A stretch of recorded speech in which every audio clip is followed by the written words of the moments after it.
gente. ¿Están ahí? Buenos días, sí. Hola, buenas. Sí, los que puedan les pido que aparezcan en la cámara si no hacemos espiritismo. Hola, buenas tardes. Buenas, buenas, Hola, buenas tardes. buenas. Sí, hubo un ligero cambio de clases, sí. Cambiamos con Agustina, la clase que tendrían conmigo la semana que viene la van a tener con ella y al revés. Vamos a aprovechar que esta clase es por Zoom. Eh, el tema que tenemos que dar es la unidad sobre interpretación en materia tributaria. Les paso el Power está en el EVA, ¿sí? La presentación para que la usen después de guía. También hay una serie de fallos que después se los vamos a habilitar para que puedan leerlo, para que entendamos mejor el tema. Como por ahí es por Zoom, esto, a ver, las por Zoom son demasiado agobiantes, eso lo sabemos, así que vamos a tratar de agotar el tema en aproximadamente una hora, por eso quería que sean puntuales, después les queda un rato. Vamos a tratar, digo, en la medida de lo posible, interrúmpanme, como siempre, cuando no entiendan algo. Esto en general no es más diferente de lo que han visto en otras ramas de derecho a lo largo de la carrera de grado y el resto de lo que han podido ver. Tiene alguna que otra particularidad especial, ¿sí? ¿Se me escucha bien? Bien, perfecto. Vamos a tratar de compartir. Mm. ¿Ven bien acá? ¿Estamos viendo? Sí, se ve bien. Perfecto. Interpretación entonces de las normas tributarias. A ver. Bueno, primero, ¿para qué vamos a interpretar nosotros las normas tributarias? Porque si fuera tan claro aplicarlo a las situaciones concretas, no necesitaríamos en general ni siquiera de operadores jurídicos prácticamente. Interpretar porque pues nosotros descubrimos el sentido y alcance que tiene la ley para un caso concreto, para un caso en particular. Eso es lo que estamos buscando. Ejemplos que podemos ver son un montón. Dicen que mucho tiempo, contaban cuando sanciona la ley del impuesto al valor agregado, allá hacia mediados de la década del 70, la ley decía que estaban exentos de pagar impuesto el dulce de batata. Les cuento esto para que suelen contar quienes hablan de interpretación. Porque se consideraba en esa época que el dulce de batata estaba dentro de la canasta básica, era fundamental. Entonces decía, excepto el dulce de batata con agregados. Una vez, a principios de los 80, una inspección tiene una fábrica fabricada de dulce de batata y los inspectores dicen, bueno, ya que vamos a inspeccionar, de paso enseñanos cómo se hace el dulce de batata. Entonces van pasando y dicen, bueno, acá se recepcionan las batatas, acá hay esta batata, estas especies de batata, se pelan, se lavan con vapor, se lavan como corresponde, van a este proceso donde también con vapor se hierven, se hace el puré de batatas y a presión después viene, bueno, y va siguiendo. Y acá, dice, en esta parte es donde se le agrega la vainillina. ¿Cómo? Dicen los inspectores, ¿qué es la vainillina? La vainillina es el agregado que tiene el puré de batatas que le da esa consistencia gelatinosa que hace que pueda transformarse en dulce de batata. Ah, pero entonces tiene un agregado, le dicen los inspectores. Todo lo que ustedes han estado vendiendo estos 5 años no está exento del impuesto al valor agregado. Eso origina una determinación de oficio tributaria, después vamos a ver lo que es la determinación en la próxima clase, hasta que esto llega a la Corte Suprema, y en la Corte Suprema la Corte dijo, a ver, hay que ver cuál es el espíritu de la ley para interpretarla. Si no tuviera ese agregado, esa vainillina, no se transformaría el puré de batatas en dulce de batata. Y lo que el legislador quiso eximir es el dulce de batata, no el puré. Si no venderían puré, si no, no tendría sentido la exención. Que lo decimos, lo contamos siempre mitad en joda, o sea, mitad en broma y mitad en serio, es para que vean la diferencia, qué es interpretar la ley, porque si fuera tan sencillo, de esta manera. Bien, interpretamos el verdadero sentido y alcance porque queremos aplicarla en el caso concreto. Las normas tributarias siempre implica previamente interpretarlas. Es obvio que lo estamos haciendo. A veces la tarea es más sencilla y a veces no. Sí lleva su interpretación. No, y ni siquiera esto que nosotros lo vemos o lo estamos viendo en este momento como algo diferenciado en la interpretación, es un proceso que se hace de manera única, porque el operador jurídico cuando está tratando de aplicar una norma, necesariamente la está interpretando. Sí o sí la está interpretando. Esto un poco para que ustedes tengan en cuenta. ¿Cómo podemos interpretar las normas tributarias? Bueno, y esto es lo que yo les decía un poco. La podemos interpretar de la misma forma que interpretamos en el resto del derecho. ¿Vamos a tener algunas particularidades? Por supuesto que vamos a tener algunas particularidades, pero todos los métodos que son permitidos en derecho están permitidos aquí para interpretar las normas tributarias. Sí, obviamente hay órdenes y hay pautas, no hacemos lo que queremos nosotros con la interpretación. Bueno, métodos de interpretación. El método, ustedes saben que el método es el literal, básicamente. La gramática, la literalidad de la norma. ¿Qué hacemos? Buscamos comprender el lenguaje que la norma utiliza a través del significado que tienen las palabras que están en el texto legal. ¿Cuál es el primer problema que nos encontramos acá? Primer problema que nos encontramos acá es que, en general, no somos abogados los que redactamos normas tributarias. ¿Quiénes son los que redactan normas tributarias? Nuestros primos los contadores o nuestros primos segundos los licenciados en economía. ¿Sí? En general son los especialistas de las ciencias económicas quienes asesoran en Argentina, no en otros países, sobre las normas tributarias. Entonces, cuando ustedes quieran entender una norma tributaria, va a ser muy difícil. Entonces, cuando ustedes, por ejemplo, eh, la ley de impuesto al valor agregado, la ley de impuesto a las ganancias, ¿sí? La misma ley 11683 es la parte de procedimiento. Vamos a ver la semana que viene, por ejemplo, lo que es la determinación de la deuda. Una cuestión de interpretación de norma tributaria, pero de procedimiento. Un artículo que tiene dos páginas y media, ahí, en términos. Imagínense ustedes que hasta ahora, que venimos estudiando el derecho, que aprendimos el Código Civil y Comercial, los códigos procesales. ¿Cuánto largo puede ser un artículo? 3 párrafos, 4 párrafos. Imagínense en materia tributaria cuando ustedes tengan 30 párrafos de un solo artículo.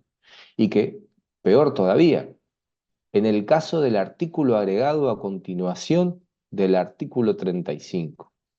Entonces, es bastante dificultoso. Lo cierto es que como nuestros primos contadores son los que participan en la redacción de las normas, se entienden, saben a qué se refieren, pero el problema es que no todos los operadores lo tienen que conocer. Yo, como anécdota, les cuento, eh, eh, cuando yo hice mi primer posgrado sobre derecho tributario, primero nos enseñaron a familiarizarnos con las normas tributarias, porque era un choque venir del derecho penal, del derecho civil, caer de golpe en el derecho tributario con esta redacción compleja que tienen las normas. Y además, ¿por qué? Porque usan terminología, para nosotros significa algo, pero ellos la usan con otra terminología. Y aquí es el verdadero problema, es en la literalidad, cuando nosotros estamos en la literalidad, en la gramática, intentar que lo que nos está diciendo el texto constitucional. La Corte Suprema de Justicia, desde siempre prácticamente, que la primera fuente para interpretar la ley es su letra, básicamente. El sentido de sus palabras, hay que tener en cuenta que los conceptos no son unívocos, porque tenemos conceptos jurídicos, conceptos económicos, ¿sí? Tenemos contenido común también, tenemos de diferentes acepciones. Otra cosa con esto. Yo les digo, ¿qué es, o les pregunto mejor dicho, qué es una compraventa? Cualquiera de ustedes va a saber qué es una compraventa. Seguramente me van a decir, bueno, ¿cómo se perfecciona la compraventa? Me van a decir a través de la tradición, seguramente. Bien. Ahora, si yo les pregunto, ¿qué es la compraventa en materia tributaria? No, la compraventa es la compraventa, me van a decir ustedes. No. Si nosotros vamos, por ejemplo, a la ley que regula el impuesto al valor agregado, el IVA, van a ver que el concepto de compraventa es mucho más amplio y abarcativo. cualquier transacción que implique entregarse cosas a cambio de una suma o algún valor que puede ser pecuniariamente conmensurado, va a ser compraventa para la ley de impuesto al valor agregado. Por eso, las normas tributarias, en principio las interpretamos de acuerdo a su texto, pero teniendo en cuenta que estamos en una materia específica, ¿sí? Interpretación lógica. ¿Qué es lo que hacemos con la interpretación lógica? Básicamente, lo que nosotros tratamos de ver es, partiendo siempre de la letra, obviamente, porque vamos a tratar de no irnos a la letra, ver la lógica, qué es lo que quiere la norma, lo que está buscando. Estamos, como acá trato de explicárselos, premisa mayor, premisa menor, consecuencia lógico-jurídica. Que quizás esta cuestión la vemos mucho más sencilla, por ejemplo, en los tipos penales, cuando nosotros hacemos subsunciones. Pero en materia tributaria, recuerden que cuando hablamos de hechos imponibles, de cuestiones que ocurren en la realidad, que tenemos que subsumirlas para saber si se adecúan a la norma, también tenemos que analizar la mayor, que es lo que dice la norma, la premisa menor, que es el caso concreto, y la consecuencia jurídica, de acuerdo a esa interpretación. Interpretación teleológica o de acuerdo a los fines. No es solamente qué es lo que dice la norma, qué es lo que dice de manera literal. Hay que buscar el sentido, hay que buscar el alcance, la razón de ser, en general. Eh, y generalmente la teleológica, ¿qué es lo que quiso el legislador con esto? El caso, cuando yo les expliqué hoy, el caso del impuesto al valor agregado, el dulce de batata, ¿qué es lo que estaba queriendo el legislador en ese momento? Estaba queriendo eximir del impuesto al valor agregado al dulce de batata. Debe un agregado para su elaboración. Acá, clarito, ¿no? ¿Me entienden? Bueno, en la interpretación tenemos ahora la sistémica, o sistemática, si se quiere. Interpretación sistemática. Parecería ser parecida a la lógica, parecería ser parecida a la interpretación teleológica. En realidad, lo que toma en cuenta es esta norma dentro del sistema jurídico, del ordenamiento jurídico. Es lo que tenemos que hacer. Nosotros decimos, no, pero esta norma es inconstitucional. ¿Por qué? Porque se opone a tal norma. No.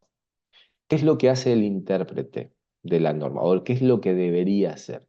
No es tan sencilla o el análisis para interpretar y determinar si una norma es, por ejemplo, ilegítima, inconstitucional, no aplicable al caso. Depende de lo que estemos hablando. Hay que tratar primero que las normas colisionen. Porque, ¿vieron esto de, si hay dos formas de interpretar lo que te digo, interpretarlo en mi favor, o sea, de la buena, o sea, no lo interpretes como una ofensa, que se suele decir? Bueno, lo mismo pasa acá. Si hay dos formas de interpretar la norma, no estemos a la peor, estemos siempre a la que busca preservar su vigencia, su valor, obviamente dentro de todo el ordenamiento jurídico. ¿Sí? ¿Cómo puedo armonizar yo las normas para evitar que mi interpretación haga que se colisionen? Salvo obviamente cuando es manifiesto, cuando es grave el choque normativo. ¿Qué criterios solemos utilizar nosotros para armonizar normas? ¿Se acuerdan? Ley posterior deroga ley anterior. Hasta ahí, ningún problema. Ley especial deroga ley general. Bien. Un convenio internacional desplaza a la norma local. ¿Mm? Ley federal prevalece en principio sobre la ley local en determinados casos. ¿Mm? Local, ustedes sí entienden esto está claro. Entienden que las normas en general tienen que interpretarse o reinterpretarse de acuerdo a lo que van siendo el derecho internacional. Siempre, los compromisos que nuestro país va asumiendo hacen que de una u otra manera nosotros tengamos que reinterpretar las normas. Ejemplo, en la Ley de Procedimiento Tributario se establece que cuando uno apela a una sanción de clausura a la justicia, el efecto del recurso es un efecto devolutivo. ¿Qué significa que es devolutivo el efecto? Voy a discutir, pero me van a aplicar la sanción igual. O sea, capaz que dentro de 2 años federal o la jueza federal me da la razón, pero la sanción me la aplicaron antes de ayer. Problema. ¿Qué les parece? Razonable. ¿Alguien que se anime a hablar? Vamos a suponer que les quiero imponer 10 años de prisión. Que ustedes me vayan en revisión, un recurso de casación. Yo le digo, bueno, perfecto, pero mientras vas en casación yo te voy a empezar a aplicar la pena. Si en realidad resultaste inocente, bueno, palmada en la espalda, te pido disculpas y mientras tanto te comiste 2 o 3 años de prisión. El problema es que puede llegar a ser irreparable eso que hice pagar a la persona, digamos. Exactamente. Entonces, como bien decís, ¿qué es lo que ha dicho la Corte Suprema? Hay un fallo que se llama Lapidus o Lapidus. Para las mujeres no será muy conocido, para los varones que les gustan las corbatas caras sí, porque es el mismo nombre de una marca de corbatas. Eh, Primeras causas, cuando se modifica la ley de clausura, la ley 24.625, allá por el año 1994, le aplican un procedimiento donde detectan que no había emitido comprobantes, como lo autorizaba la AFIP en ese momento. La clausura de esta persona, o sea, los representantes de la PIDUS dicen, bueno, sí, perfecto, vamos a apelar. Una vez que agotan la vía administrativa y quieren apelar a la justicia, y pretenden ponerle igual la clausura. Dice, sí, bueno, no, pero la ley dice el efecto devolutivo. Entonces, PIDUS plantea que esto es inconstitucional a través de un amparo. Tanto. La Corte Suprema de Justicia de la Nación le hace lugar. ¿Por qué? Porque el Pacto de San José de Costa Rica establece el derecho a la tutela judicial efectiva, básicamente. Y el derecho a la tutela judicial efectiva y los derechos que están consagrados en el artículo 8 del Pacto de San José de Costa Rica no se compadecen con la normativa interna. Entonces, ¿qué es lo que dice? No le declara inconstitucional a la norma que sería en realidad acá el artículo 74 de la Ley de Procedimiento Tributario. Lo que dice es, hay que interpretarla conforme al Pacto de San José de Costa Rica. Nada más que eso. Obviamente que dice otras cosas, es un poquito más completo en el fundamento. Eso por un lado. Ley federal sobre ley local. Este es un tema bastante álgido. Este es un tema que tiene que ver mucho con el derecho constitucional y en materia tributaria se da un montón, ¿ya? Que se conoce como doctrina de la inmunidad de los instrumentos de gobierno. ¿Qué significa esta doctrina? Esta doctrina tiene origen en el célebre precedente de los Estados Unidos, Marbury versus Madison. ¿Se acuerdan? El control de constitucionalidad allá. Bueno, ¿qué es lo que pasa?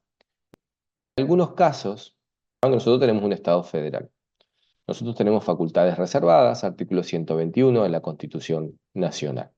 Y la presunción de que todo aquello que no está delegado es materia reservada por las provincias. Entonces, sin embargo, hay casos en los cuales, pese a que es materia reservada o no delegada por las provincias, cuestiones puntuales, si la provincia o, como ha pasado, un municipio pretende establecer cierta regulación tributaria y esa regulación tributaria va contra o en contra de la legislación nacional, de los fines del Estado Nacional como unión, como un todo, ¿m? Esa norma tiene que ser no aplicada en el caso puntual. Poner un ejemplo. Supónganse eh, el Estado Nacional quiere pasar por una ruta. Quiere pasar por una ruta. Va a construir una ruta nueva. Propia, porciones de los inmuebles que pasan por esa ruta, se pueda construir esa nueva autovía, autopista, ruta de carril simple, lo que ustedes quieran. De golpe aparece municipalidad o las municipalidades de esas ciudades, de esos pueblos que están a la vera de esas rutas, le dicen a la empresa que va a construir la ruta, me tenés que pagar una tasa por instalarte acá a construir. ¿Qué le diría a la empresa? Mirá, acá hay fines del Estado Nacional, que es construir una ruta nacional, básicamente. Yo no estoy dentro del ejido municipal, vos no podés pretender cobrarme, si no me podés prestar ningún servicio, por estar dentro del territorio nacional, en este lado. Porque tu pretensión de cobro alteraría la ecuación que se tuvo en cuenta en la contratación con el Estado Nacional. Es tenido el Estado Nacional para construir esta ruta, esta autopista, lo que fuera. Entonces, en el caso puntual, tus normas locales no pueden ser aplicadas. Ni siquiera es necesario declararlas inconstitucional, dice la Corte Suprema. Y, no lo hace. Y acá hay un montón de fallos, ¿eh? Hay, por ejemplo, un fallo de la Cámara de lo Contencioso de Concepción que se llama José Cartelone contra San José. Si alguno es o conoce de esa zona, lo puede ver, ¿sí? Hay otros fallos, José Cartelone contra Provincia de Mendoza, de la Corte Suprema de Justicia de la Nación. Digamos, hay varios fallos sobre el tema. Otros temas, por ejemplo, que hay son en materia de electricidad, ahí está Edesur contra la provincia de Buenos Aires. Ese es un fallo bastante importante de la Corte Suprema de Justicia de la Nación, donde ha dicho que la provincia de Buenos Aires no puede regular cuestiones atinentes al transporte de energía, de alguna manera interfieran con la política nacional, etcétera, etcétera. Tienen un montón de estos fallos. ¿Qué es lo puntual?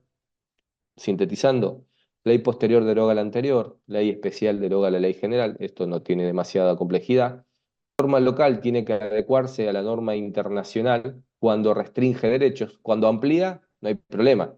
Cuando restringe, se tiene que ampliar. Y la norma local tiene que ceder a la norma nacional cuando interfiere con sus fines. Vamos bien. Bueno, la analogía. ¿Qué materia?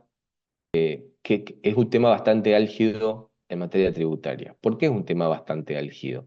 Porque es lo mismo que hablar de analogía en derecho penal. Imagínense que nosotros, el principio más elemental, si se quiere, en materia tributaria, ¿cuál es? El principio de legalidad. No hay tributo sin ley. Nullum tributum sine lege. Entonces, en principio, no podría usarse la analogía. ¿Por qué? Porque el principio de legalidad implica ley estricta, ley escrita. Ley estricta impide la aplicación de la analogía. Si no está regulado, no puedo de una... ¿Qué es lo que le hace la analogía? Extraigo la solución de un caso donde está legislado y pretendo aplicar la misma solución a un caso donde no está legislado. Ese es el mayor de los problemas.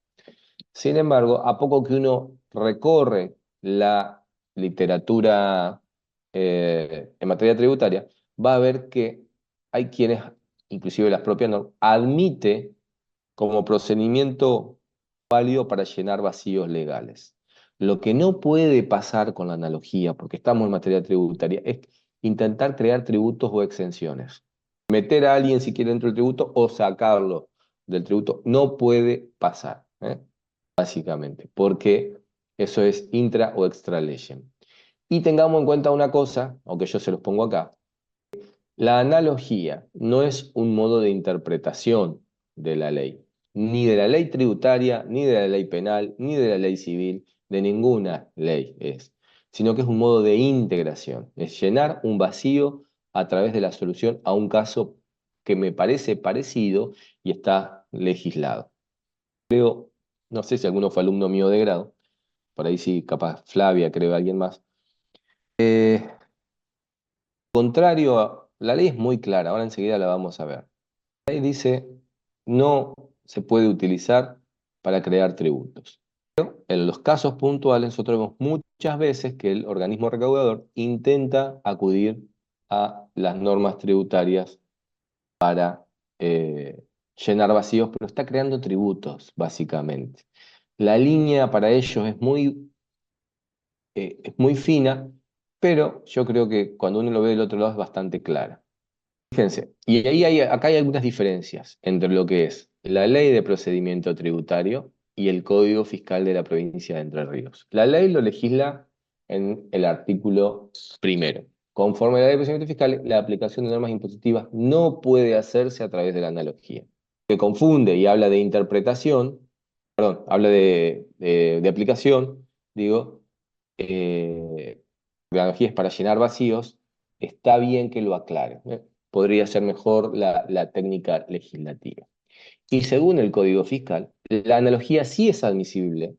Fíjense la diferencia para colmar vacíos legales, pero no pueden crearse tributos o exenciones en el artículo 4. Es la diferencia nacional y provincial. En este punto, la ley 11, la ley nacional es anterior porque es de 1932. El Código Fiscal data de 1946-1947, un poquito posterior. Bueno, ¿escuchaban hablar alguna vez de idéntica? La interpretación, bueno, que es la más clara de las interpretaciones, es la mejor de las interpretaciones porque es la interpretación que hace el propio legislador. El legislador dicta una norma interpretando una norma que ya está dictada por el legislador, si se quiere. O sea, el Poder Legislativo dicta una norma interpretando. ¿Y cómo lo dicta? A través de una ley. Dicta otra ley que dice, en la ley tal quisimos decir tal cosa. ¿Mm? El caso más cercano que hay de esto, ¿se acuerdan el famoso fallo que beneficiaba con el 2 por 1 condenados por, no me acuerdo la causa en este momento, no me acuerdo cómo era el nombre, pero allá por el 2018, si mal no recuerdo, hubo un fallo de la Corte Suprema, voto dividido de Rosenkrantz, creo que tenía la posición más extrema, él interpretaba la ley, ¿se acuerdan la ley, famosa ley del 2 por 1? ¿Qué era la famosa ley del 2 por 1? Esta ley que rigió casi 15 años, que decía que cada año de prisión preventiva se computaba por 2 años de prisión de efectivo cumplimiento. Una persona que iba a ser condenada, supónganse en esa época, a 6 años, si había estado 3 años en prisión preventiva, ya se le tenían por compurgado el plazo. ¿Qué pasó? Se interpretó, esta ley después fue derogada. Lo que pasa es que después llega un recurso a la Corte Suprema por los represores, por varios de los represores. La Corte interpreta que la ley penal más benigna, como estuvo de los hechos, parte del juzgamiento estuvo durante la época de la vigencia de la ley del 2 por 1, esa ley tenía que ser aplicada retroactivamente, aunque sea procedimiento, de manera computarle a ellos eh, el 2 por 1, digamos, todos los años que habían estado en prisión preventiva. Con una realidad, muchos de ellos estuvieron y están, muchos por determinadas causas, en prisión preventiva hace muchísimos años sin condena efectiva. Entonces esto los beneficiaba. Obviamente esto causó un estrépito, esto, digamos, causó malestar en un sector de la sociedad argentina. A los meses del fallo, que no me acuerdo ahora porque estoy cansado, pero después se los voy a decir, la propia Cámara de Diputados generara una iniciativa en la cual interpretaba lo que había querido decir con la ley del 2 por 1. ¿Para qué? Para que no venga ningún juez a querer interpretarla después de manera distinta a lo que ellos habían hecho con la ley del 2 por 1. A ver, ocurrió en materia penal, en materia tributaria puede ocurrir también. Por ejemplo, quizás no sea tan específica. Nosotros en Entre Ríos tuvimos durante mucho tiempo un impuesto que se llamaba Impuesto a la Capacidad Prestable. En Entre Ríos tiene una inventiva para impuestos, chicos, que no se dan una idea. ¿Qué era este impuesto? Este impuesto que era este tributo, digamos. La provincia de Entre Ríos pretendía cobrarle bancos de que tenían sucursal en Entre Ríos, porcentaje de todos los depósitos de las personas de Entre Ríos que el banco lo bajaba o lo llevaba fuera de la provincia. Es decir, si en Entre Ríos un banco tenía, supónganse, 20.000 clientes que le reportaba, no sé, 200 millones de pesos, si el banco, esos millones de pesos, los dejaba en la provincia de Entre Ríos, no pasaba nada. El banco, con esos 200 millones de pesos, lo llevaba y a su vez pedía un plazo fijo para él, para trabajar esa plata en un banco fuera de la provincia o fuera del país, tenía que pagar un porcentaje de depósitos, como si fuera un tributo. ¿Mm? Dijo hubo un dictamen de la Fiscalía de Estado donde pidió que dejen de cobrar porque la provincia de Entre Ríos fue demandada por muchas instituciones bancarias, perdió 5-0. O sea, perdió todas las demandas en la Corte Suprema por ese impuesto y una ley se deroga reconociendo que el impuesto había sido inconstitucional. Imagínense ustedes una ley que en los fundamentos reconozca que la ley anterior era inconstitucional. Así que ya eso implicaba una interpretación por parte de la propia legislatura, que también podría ser considerada como una interpretación auténtica. La fuente. ¿Mm? Acá podemos interpretar según la fuente de diferentes maneras. Primero, la doctrinaria. Ustedes saben que la interpretación doctrinaria, un montón de personas que estudian estos temas tratan de, ¿sí?, buscarle conjeturan, hacen sus teorías sobre, digamos, en ponencias, en tratados, manuales, en conferencias, vuelcan su opinión, hacen críticas, y esto es lo que en definitiva determina la ciencia. En este caso, la ciencia del derecho tributario. O sea que muchas veces queremos saber qué quiere decir este artículo. ¿Qué hacemos? Vamos al famoso mataburro, abrimos el libro de alguno de los autores sobre un tópico puntual y vemos qué nos dice sobre esto, cómo lo interpreta el autor. Que seguramente ese autor ya nos va a dar posiciones de otros autores, nos muestra las diferencias, posturas, etcétera, etcétera. Esto es en definitiva la doctrina. Interpretación judicial, que es la interpretación que realizan eh, operadores judiciales en realidad, básicamente los magistrados. Nosotros los fiscales solamente dictaminamos, damos nuestro parecer, si se quiere. A veces los magistrados nos toman nuestros dictámenes, otras veces no nos toman nuestros dictámenes, no tienen por qué compartirlos. ¿Dónde queda más claro esto generalmente? Bueno, fíjense que la Corte Suprema no puede resolver un caso si no dictamina el Procurador General ante la Corte Suprema, o la Procuradora, depende del adjunto, quien fuera. Muchas veces directamente se remite a lo dictaminado por el Procurador o la Procuradora General. Esto es indistinto. Lo cierto es que a través de la jurisprudencia vamos teniendo determinada interpretación.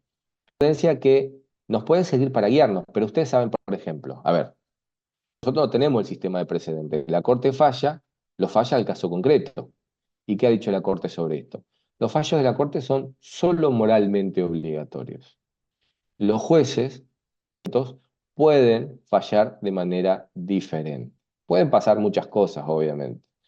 Y así, de manera interna, salvo que haya doctrinas casatorias, en realidad, no son, en la provincia de Entre Ríos, por ejemplo, en materia civil y comercial, el superior fija doctrina casatoria es obligatorio. Pero pasa en materia civil y comercial, por ejemplo. En materia penal, no hay doctrina casatoria del Superior Tribunal de Justicia. ¿Ya? No es que la famosa nomofilaquia o la interpretación del máximo tribunal. No existe. Usted puede venir y decirme, no, pero al precedente el superior dijo tal cosa, pero no estoy obligado a seguir ese precedente. Civil y comercial, en la provincia de Entre Ríos, que es donde podría haber una cuestión también contenciosa vinculada a tributos, sí es obligatorio o es obligatoria la doctrina del Superior Tribunal de Justicia. ¿Bien hasta acá? ¿Entienden la diferencia, no? ¿Sí? Y les quiero contar que, por ejemplo, en materia de casatoria hay un montón de fallos obligatorios en materia tributaria. Por ejemplo, ¿cuál es el más importante de todos o el contenido de todos los fallos en materia casatoria, en materia tributaria? ¿Saben cuál es? Repet. ¿Saben qué es el sobre repet? Pague primero, repita después. En materia tributaria uno no puede discutir como regla si no paga la deuda reclamada, en principio. Hay excepciones, después lo vamos a ver en la unidad respectiva. Ha intentado hacer otra cosa, no pagar. ¿Qué le ha dicho el Superior Tribunal de Justicia o qué ha dicho la Cámara, lo contencioso, obviamente ahora administrativo, que sigue los fallos del Superior Tribunal de Justicia? Momentito, si usted no pagó la deuda, usted no puede pretender. ¿Por qué? Es doctrina del superior, esta. Básicamente, materia sobre respeto. ¿Qué otra doctrina es obligatoria del Superior Tribunal de Justicia? Por ejemplo, la obligación de analizar en profundidad la existencia la deuda real en en los apremios fiscales. Eso después lo vamos a ver más adelante. Son interpretaciones obligatorias. Después tenemos las interpretaciones administrativas. ¿Quién interpreta administrativamente? ¿Qué les parece? Autoridad máxima de aplicación, ya sea la Perfecto. FIP, sea un municipio o gobierno. Exacto, Rosa. Exacto, sí, sí, perfecto. Bien, bien, sí. La autoridad de aplicación. ¿Y cómo lo hace? A través de dictámenes, a través de resoluciones, depende cuál sea el organismo. Resoluciones generales e interpretativas, inclusive, puede tener, ¿no? En materia provincial, por ejemplo, ATER tiene dictámenes. Ustedes pueden solicitar los dictámenes de ATER sobre un tema puntual. ¿M? No deberían negárselos. ¿Por qué? Porque hace obviamente a la seguridad jurídica y la posibilidad de conocer determinados criterios. Y de AFIP es más fácil porque está publicado. La AFIP en su página tiene publicación. Y si no, pueden exigir algún dictamen. Y pueden exigir otras cosas, ya se lo voy a mostrar. Algo muy importante, yo les diría que en realidad es el quid pro quo de la interpretación en materia tributaria. ¿Mm? Tenemos que tener en cuenta cuando interpretamos, hasta ahora vimos todos los métodos admitidos, si se quiere, en derecho para interpretar normas tributarias. Son normas tributarias. Entonces, ¿qué es lo que tenemos que interpretar fundamentalmente? ¿Qué es lo que no tenemos que olvidar? Que tenemos que aplicar también principios tributarios. Cuando aplicamos materia tributaria, cuando interpretamos, perdón, materia tributaria, ¿qué vamos a analizar? Vamos a analizar la igualdad, vamos a analizar la no confiscatoriedad, vamos a analizar la legalidad, la contributiva, toda una serie de principios tributarios que me tienen que orientar. Por ejemplo, mire, yo le di el ejemplo. Teniendo en cuenta el principio de legalidad, se deben interpretar restrictivamente los tributos, los hechos imponibles, las exenciones y los beneficios. ¿Qué quiere decir esto?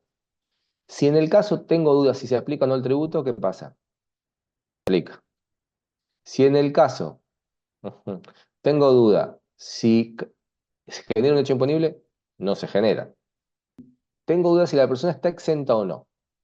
Está exenta. O sea, porque hay un principio que es la generalidad. Y de la misma manera, los beneficios.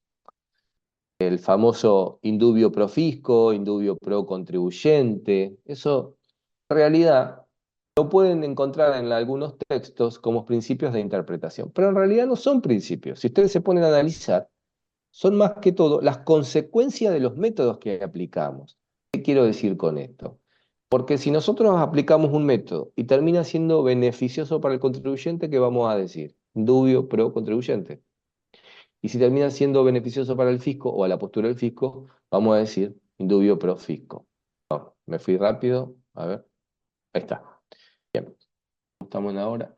Estamos muy bien. Esperen. Criterio de la realidad económica. Dice el artículo 2 de la Ley de Procedimientos Tributarios. Para determinar la verdadera naturaleza del hecho imponible, se atenderá a los actos, a las situaciones y relaciones económicas que efectivamente realicen, persigan o establezcan los contribuyentes. Primera declaración.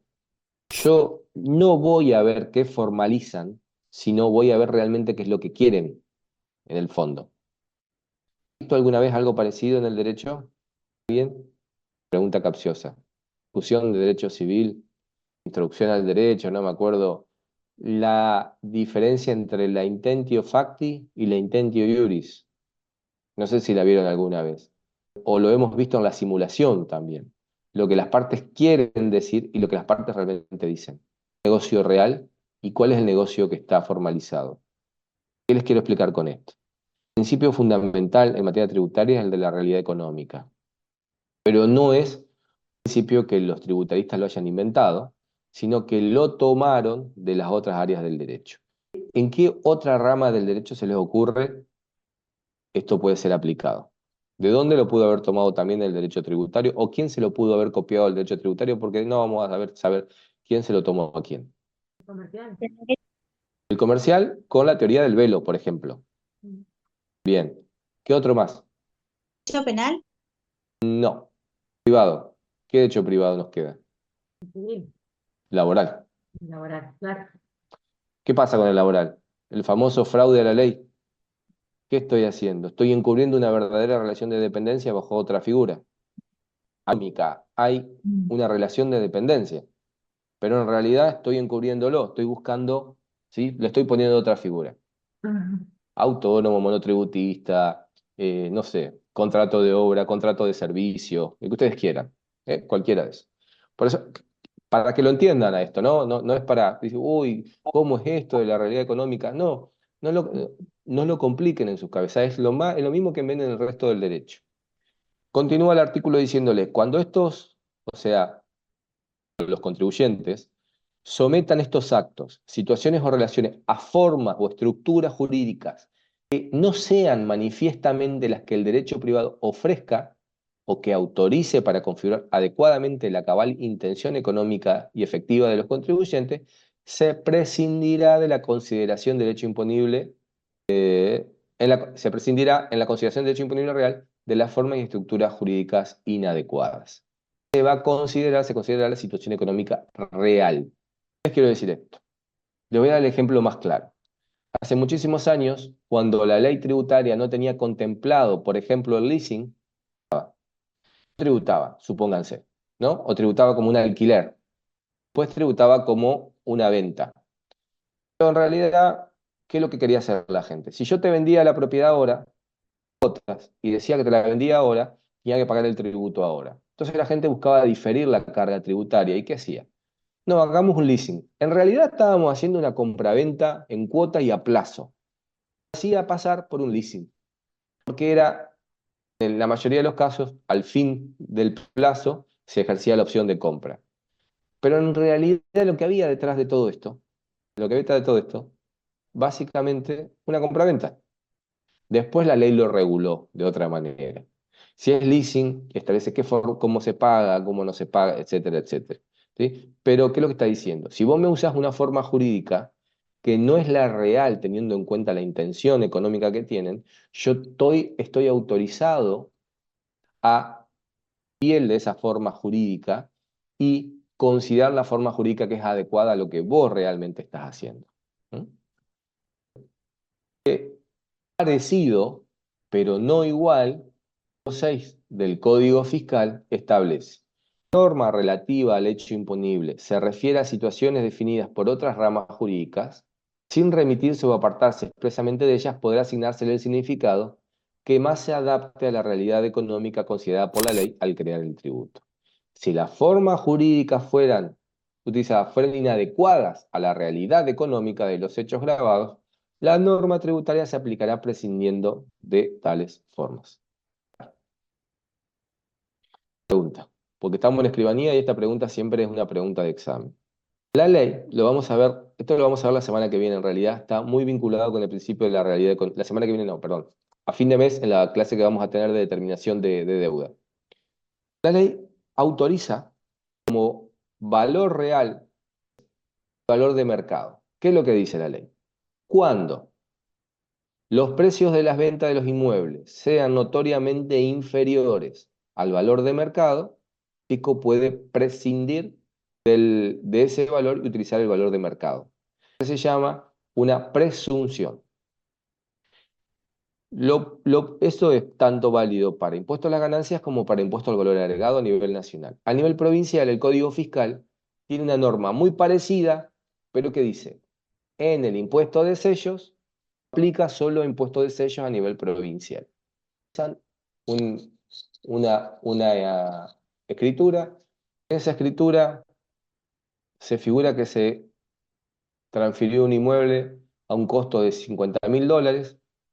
La AFIP, ese inmueble está situado en calle Mitre, si quieren, de esta ciudad. Y la AFIP viene y dice, pará, se vendió el departamento de al lado, 190.000, pretende impugnar de ese. Entonces ustedes me evadieron impuesto a la ganancia y impuesto al valor agregado por la diferencia, obviamente, entre esos 180, 190 y los 50. Básicamente, ustedes escrituraron por menos. Vamos a hablar en la jerga. ¿La escritura pública es válida? Por supuesto que sí. El hecho de que el fisco tenga la atribución de desconocer el precio no implica que la escritura no sea válida. ¿Por qué es válida la escritura? Porque la escritura no es, salvo que se le use de falsedad judicialmente, al ser un instrumento público, plena validez. Exactamente, tiene plena validez. Solo redargución o querella de falsedad, ¿sí? Pueden, de alguna manera, derribar esa escritura como instrumento público. Siempre es válida. Lo que quiero decir como esto es, no vayan a decir, a oponer, pero es una escritura pública y es válida. No, la escritura es válida. El precio que figura en la escritura, a los fines tributarios exclusivamente, no. Ese es otro tema, ¿ya? Ténganlo en cuenta. Y obviamente que si hay evidencia, él o la escribana estaban en connivencia conociendo el valor real de escrituración, esto obviamente con Horacio lo van a ver, seguramente, creo que lo ven, otros años lo han visto, hay responsabilidad solidaria del escribano con esto. Eso después lo vamos a ver, pero tengan cuidado. Bueno, quiere tres tópicos que siempre están muy relacionados en materia tributaria y que tienen que ver con la actividad. Son los conceptos de elusión, de opción y evasión fiscal. Quiero hablar de evasión seguramente, ¿no? De elusión o economía de opción. ¿Escucharon alguna vez hablar? No. Bien. ¿Animan a decir algo? No pasa nada. Bueno, elusión. Es el uso de mecanismos legales para reducir o evitar el pago de impuestos. Se caracteriza por no contradecir a las normas, sino valerse de sus defectos para obtener un beneficio económico. En otras palabras, una empresa o persona que recurre a la elusión fiscal está aprovechando vacíos legales para reducir sus obligaciones ante el fisco. ¿Entienden el concepto? Aprovechamos los vacíos legales. Supongamos, le voy a decir una pavada. Los autos de color oscuro, o todos los autos, ¿sí?, de determinados colores, tienen que pagar impuestos. ¿Qué voy a hacer? Me compro un auto de un color que no tenga que pagar impuestos. Eso sería la elusión, básicamente, si se quiere. Economía de opción. Implica la elección de formas menos gravosas de hacer determinado negocio jurídico al tener la opción de elegir entre varias posibilidades que me permite la ley. La ley me dice, puedes hacer esto, puedes hacer esto. Si haces esto, lo haces de esta manera, va a pagar tanto. Si haces esto, lo haces de esta manera, lo vas a pagar tanto. O sea, yo elijo. En el primer caso, elusión, yo eludo a través de vacíos legales. En el caso, en la economía de opción, no, yo tengo las opciones directamente. La actitud es, si se quiere, es más proactiva. A mí me dicen, mira, ¿qué me conviene? ¿Un consorcio o un fideicomiso? Por ejemplo, elegirán el caso que les conviene, cómo desgravarán en el consorcio, cómo desgravarán en el fideicomiso, cómo en todo caso pagarán o llevarán para adelante la carga fiscal, o verán en general el tema de los costos malos fiscales, mi adopción.